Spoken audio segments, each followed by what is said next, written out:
नमस्कार. खूप दिवसापासून माझे केस गळत होते म्हणून आज केसांसाठी एक तेल बनवावं म्हटलं. तर ह्याच्या अगोदरही मी आणि माझ्या वहिनीने मिळून आम्ही असं एक तेल बनवलेलं होतं. ते खूप इफेक्टिव्ह पण होतं, त्याच्याने हा रिझल्ट पण खूप छान आलेला. केस गळायचे बंद झाले होते. आता पुन्हा माझे केस खूप गळायला लागलेत म्हणून मी परत हे तेल तयार केलं आणि हे खूप इफेक्टिव्ह आहे. तर हे तेल तयार झालेलं आहे.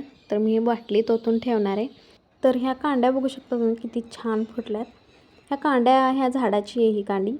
तर ह्यांना फुटायला 45 दिवस लागतात. खूप टाईम लागतो याला उगला. परत ही क्रिसमस ट्रीसारखे त्याची आहे. ही जास्वंदाची कांडी लावलेली. तर सगळेच झाडं पावसाळ्यात खूप छान फुटतात, त्यामुळे पावसाळ्यातच झाडे लावावी काय. आणि ही मोगऱ्याची आम्ही दोन्ही एकाच जागी टोभलेल्या आहेत, त्या पण खूप छान फुटल्यात. सगळीच झाडे किती मस्त फुटायला लागलेत बघा. हे पानफुटीचं झाड आहे. ह्याचं पान जरी कुठे पडलं तर ते खूप छान फुटतं. परत कोरफड ही खूप महत्त्वाची आहे केसांसाठी आणि चेहऱ्यासाठीही. कोरफड ही प्रत्येकाच्या घरी असायलाच हवी. परत हेही मी झाड ह्याचंही खाली छोटंसं फुटलं होतं, ते काढून आमच्या कुंडीत इथं लावलं आहे. सगळी झाडी कुंडीतले इकडले वहिनींची आहेत. तर आम्ही एक छोटंसं एक रोपटं.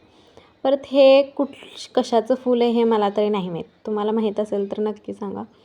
तर हे फक्त पावसाळ्यात फुलं लागतात त्याला. ह्याचं झाड असंच राहतं उन्हाळ्यात वगैरे, पण ह्याला फुलं मात्र पावसाळ्यातच लागतात.